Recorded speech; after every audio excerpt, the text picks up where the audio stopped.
And you think that's a glucose, not an amino acid supply issue? I don't know, and we're thinking about ways in which we can probe that and try and get some insights as to how you solve it. I'm not sure whether. Let me ask you this question: could it be related to DHA deficiency? I thought so when I first got started in looking at brain fuel or glucose metabolism in aging. I was convinced from the animal literature that the DHA was going to be part of the solution, and if we up the DHA intake, we would improve glucose transport, and we didn't see any effect in a relatively short-term study. So I'm not saying that's a dead story, but we haven't made any progress with it. And so just to step back, the technical aspects of some of the work that you're doing is to use PET and MR scanning to determine the rate of entry of sugar and ketones into the cells. And again, is that the neuron itself? Because the way I look at simplistically at a neuron, you've got the cell itself, then you've got these long axons, you've got the synapse, you've got the myelin sheath. Which parts of that neuron are you looking at? And is there a difference in requirement to metabolism? Is there a difference in where the primary injury occurs, or do you know which part of the cell the primary injury occurs in cognitive brain injury where those cells are dying? With PET imaging, you have a very crude measure of what's going on at the cellular level. You have no idea what's going on at the cellular level. You need some other techniques to look at it. I think it's realistic, nevertheless, to suppose that part of the problem is in the fuel supply or the glucose supply to the neuron, but also to the microglia, to the oligodendrocytes, to the astrocytes, and to the blood-brain barrier. The blood-brain barrier is extremely energetically active as well. So these processes are affecting all the cells. I can't see any of them being protected in some way, or perhaps there's some protection of one and at the risk of damaging the other. And because they're interlinked, it comes back to haunt the cell that's protected anyway. But we don't have the tools with PET imaging to know at the cellular level what's going on. But do you know that it is a uptake problem rather than a supply problem? In other words, is this a vascular or blood-brain barrier, or is it truly that the cells are not taking up?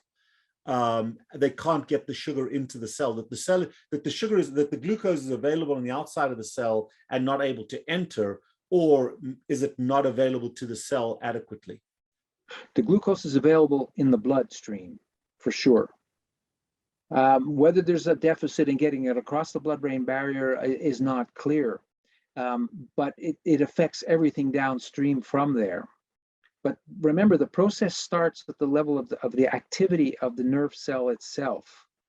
And so that then goes back towards the transporter. The transporter is less active, but it's less active because it's got less of a signal telling it to be active. Okay. It's not that it's not, the blood has got lots of glucose, too much glucose in most cases. It's not a limiting factor. So let me get this right. Are you saying that the brain cell itself has reduced function as the primary cause or the primary problem? So it's a productivity problem. Well, I don't know, at least. We know that some of the enzymes that are involved in glycolysis, which is the conversion of the glucose that's just come into the brain down towards the mitochondria. Where does it start? The chicken and the egg is lurking right there. If it was the mitochondria that was the problem, ketones to make ATP have got to come into the mitochondria as well. So if the mitochondria was the issue, it's very hard to conceive of how ketones could be therapeutically useful. Right, and that's why I made a note to myself, it can't be the mitochondria because both substrates use the same mitochondria. Well, it can be the mitochondria in one sense, and that is that if the mitochondria are failing, and if ketones help generate new mitochondria, then yes, that's possible.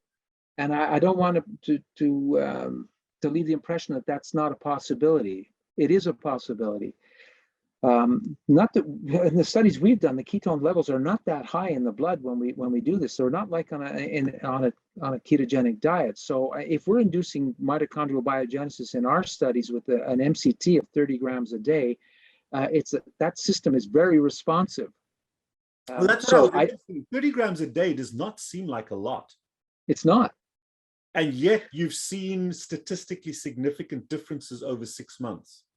Over 6 months, but and at the beginning of the disease. So the good news is that maybe the mitochondria are in better shape in mild cognitive impairment than they are in full-blown Alzheimer's disease. That's undoubtedly true as well, and that some of them can be saved, and some of the cells that are maybe starting to die are actually starving, and you can save them as well. And as the disease progresses, there's fewer mitochondria you can save, and fewer neurons that you can save. So just for the purpose of folks kind of voyeuristically listening in, what you've done is you're able to measure entry of ketones and sugar and glucose into the cell. And by looking at that ratio, that quantity, you've been able to predict damage to that cell. Is that correct? Or really what you've looked at is three populations. You've looked at a normal, so-called normal population, mild cognitive impairment, and then your Alzheimer's group. And you've seen a decrease in glucose utilization, but that can be augmented by supplying ketones. Can you just walk me through that, through the study design and through the thought process behind study design in that regard? Yeah, we've essentially selected three groups of people: cognitively normal for age, mild cognitive impairment, which has a objective test that you have to do. It's not just the person complains about a memory issue, therefore they're mild cognitive impairment. That's subjective memory complaints, but it's not. You need an objectively measurable problem. So we've started with and then Alzheimer's disease. So we've started with three categories of cognitive performance that we know, and then we've measured the uptake of glucose and shown that as you progress from the cognitively normal towards Alzheimer's disease, the glucose capacity of the brain to take up glucose goes down, whereas the capacity to use the ketones does not. We haven't done the reverse, which is to screen them all for their glucose and ketone metabolism in the brain, and then try and predict their cognitive status from that. And so is there a threshold of reversal or stability of cognitive decline? In other words, if I've got mild cognitive impairments, which most of my wife will tell you it's far beyond that, but be that as it may, if I've got MCI, if a subject has MCI, mild cognitive impairment, and you supply ketones to them in a steady fashion, what is the expectation? Is the expectation potential reversal of that cognitive impairment? Is it stabilization at the mild level without progression, whereas an untreated cohort might progress? What is the effect of supplying ketones, exogenous ketones? Let's start with that. So there's two parts to the answer. One is that we've done a 6-month study, and there's just been a report that came out a couple of weeks ago of one other study with MCT of 40 grams a day in a 12-month study. And that was done in Alzheimer's disease. But the reason I'm mentioning the duration, because from a 6-month study, you cannot predict where this is going. You can say that the cognitive results, the tests have been done, the statistics has been done, and we can show that there's a better performance with a ketogenic MCT versus the placebo. That doesn't mean we stop the disease. An improvement over 6 months in the MCI patients. You're showing an improvement in cognitive function. It's not that compared to someone on a placebo. Right. But that doesn't mean we stopped it. Are the placebos the same at the beginning and the end of 6 months? Yes. They shown some additional. No. Some of them they've declined on some of the tests, but that doesn't mean we've shown that the disease process has been stopped. Okay. The other part of the thing about mild cognitive impairment is the advantage is that you're starting at pretty much at the first objectively observable stage of the disease. The problem is that only 1/3 of those will progress. Some of them will stay the same, about 1/3, and about 1/3 will get better. And if you brought them back in 6 weeks later, their mini mental state exam tests or their Montreal cognitive assessment, which are the two sort of screening tests, could be normal. So it's not a stable state of the disease. It's not like prediabetes, for instance, where you could pretty much bet that if someone's got a postprandial glucose of 8 or something like this, that they're going to have it next week and the week after, and it's a stable condition. Right. It's not a desirable, but it's a steady. But with cognition, in mild cognitive impairment, it's not a steady a stable condition. But So that is because could that be because you've got a polymorphous population? For example, if you took that group with mild cognitive impairment and you separated out those with an ApoE4 allele and those that had maternal dementia as a history, sure. is there a separation? And insulin resistance, Yes. or metabolic dysregulation, absolutely. But that's probably 10 to 50 times the budget we've had to do this sort of thing. You've got to multiply. You would predict, you're comfortable speculating that there will be a difference between those two groups. Absolutely. Okay. Hypertension. How long? Just along these lines, if you take someone as a cohort that's normal by cognitive function, approximately from let's say an adolescent or a young age group where they're normal, what do you think, what is the time frame for evolution of MCI? At what time frame what age group can you say, okay, they have MCI? In other words, if you're going to get it, Are you ready for this? Sorry, well, I'm a little afraid, but I think this is such an important answer. So the answer is that we've studied a group of women, a small group of women with polycystic ovary syndrome. And because I'm in a medical department with an endocrinology service, we were interested in identifying men or women with insulin resistance. And the population that for certain logistical reasons was easiest to study was these women with polycystic ovary syndrome who all have insulin resistance. Yeah. They were 23 years old. They had a normal BMI, which is not typical of polycystic ovary syndrome, and they had cognitive deficits on the screening test. They're 23 years old. Wow. A deficit of 10% in glucose uptake in the parietal cortex, which is where Alzheimer's disease is associated with lower brain glucose uptake, and an 8 to 10% deficit in the frontal cortex and in the temporal cortex. Wow. And they were 23. So this is not an age-dependent phenomenon. It's a metabolic state-dependent phenomenon. And these women had insulin resistance for an unknown period of time. I don't know their medical histories.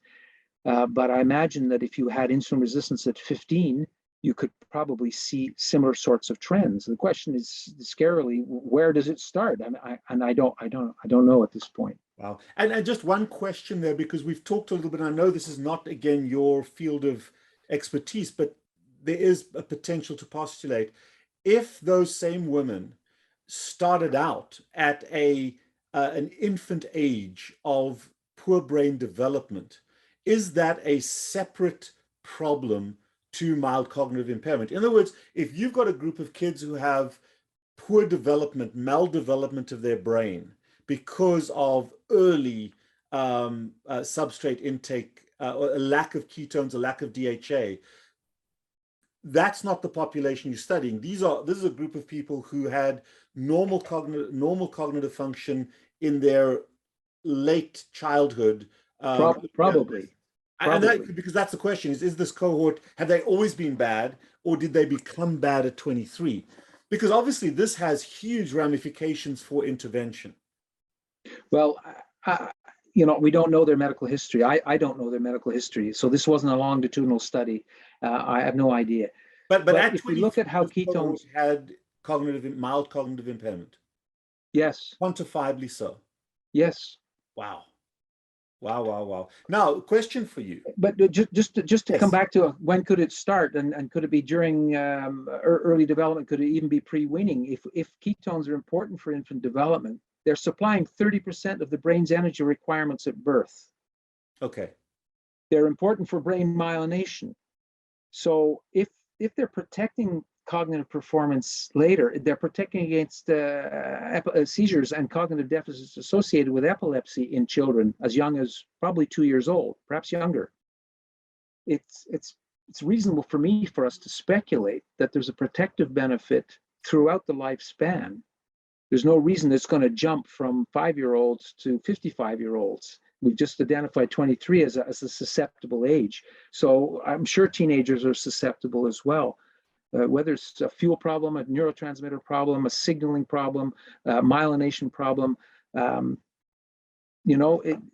these events, these biological processes are never in isolation from the psychological and emotional environment that they grow up in. And some may have better resilience as they grow older, and some have less resilience metabolically, emotionally, etc. So there was a paper that I saw a little bit ago, and again, I've got to look up the reference. I've got it in my file somewhere. There was a small study, but 60% of the 5-year-olds that were studied had evidence of insulin resistance. And I mean, this is 5-year-old kids. We know the CDC has released a 2019 study where 1 in 44 8-year-old kids had diagnosable autism spectrum disorder. So we're seeing the absence of ketones or the structural development of the brain at a very, very early age. But 23 is remarkable for that mild cognitive impairment. Now, the question for you is, with correction of insulin resistance, with ketosis, and I'm going to come to that specific question in a second, but with ketosis as a standard biologic entity, is that stabilizable or potentially reversible? And I know I'm asking you to speculate a little bit. Yes, I think it is. And in part because exercising, it helps improve ketone uptake by the brain, which in Alzheimer's disease, you don't have to do, and these are exercising fairly moderately by a younger adult standards. So what I don't want to paint ourselves in the corner and saying that we've got a magic solution to this problem and all we need to do is provide more ketones and everybody's ills are going to go away. I think it's got to be a multi-dimensional approach, and I would insist on exercise as an important component, complementary to this strategy. Why anyway. do you think that's important? Why do you is it a flux of or utilization of sugar, a diversion of glucose to the muscles? What do you think why does exercise have a role to play? Because you've published a paper where you looked at MCT and exercise and then the combination, and it was only the combination that really had a positive effect. Is that correct? Yeah, well, they're complementary, and I would start with a very simple comment that, because it feels good. Doing some exercise at least it should feel good. And I guess there are those who have a psychological resistance to taking that step and going out there, but walking down the road or walking down the sidewalk with your neighbor or your friend and chatting about something is accomplishing the cognitive stimulation, social interaction, a little bit of exercise. It's going to be good for your insulin resistance. It's going to get your mind off food for half an hour, and so on. So again, it's multidimensional, and it's going to produce a little more ketones, and that's part of the solution to protecting your brain. But I really insist on the idea that you can't just fix the ketone thing with exogenous ketones and it's going to be a magical solution. I think that's too naive. Well, along those lines, I think one of the papers I quote quite frequently is a meta-analysis of healthy longevity. And in every paper, I think there were 2 papers where it wasn't, but in every paper they studied, the top criteria was mobility. And the more mobile people were, the healthier from a longevity perspective they were, which comes into this as well. Well, it's going to be good for against osteoporosis. It's going to be good for your balance, so it's going to help you avoid falls and concussions, which are going to affect your cognitive resilience as well. So there's a multiple every aspect. But let me ask you this. This is where I was going to go. We said that ketones are important for the brain. The question is, and you've done most of your work with exogenous ketone supply at a measurable point. And I understand from the science that allows you to quantify things to a certain extent. However, what about a fat-adapted diet where somebody is in ketosis, they're fat-adapted, they're insulin sensitive, and they're producing high levels of ketones internally, as you said, from fat, from through the liver? What have you studied that, and does it have to be externally consumed ketones? No, it doesn't have to be external. And that's somewhat speculative because the obvious thing is, well, the obvious question then is, well, where are the diets where the ketogenic diet has been given for a year? Well, there aren't any. I think there are 8 weeks. There's an MCI study by Bob Krikorian for 8 weeks. There's a Matt Taylor study for 8 weeks in Alzheimer's disease, and it's a management issue. There's an 8-week study in Parkinson's disease with Matt Phillips in New Zealand. So we haven't proven that the higher ketosis that is of the ketogenic diet is sustainable over a period of time that it's quote worth it, because most of the people who are getting into their 60s and 70s have relatively fixed ideas about what they want to eat, and to try and get them to convert, whether it's for their good or not, is not that easy to do on just the basic logistics. If you're starting at 15 years old, it might be a challenge, but I think it's at least as great a challenge at 65. So we took the easy route, if you will. But if someone is fat adapted, they're going to be protecting their brain for sure. If they're used to intermittent fasting, they're going to help protect their brain.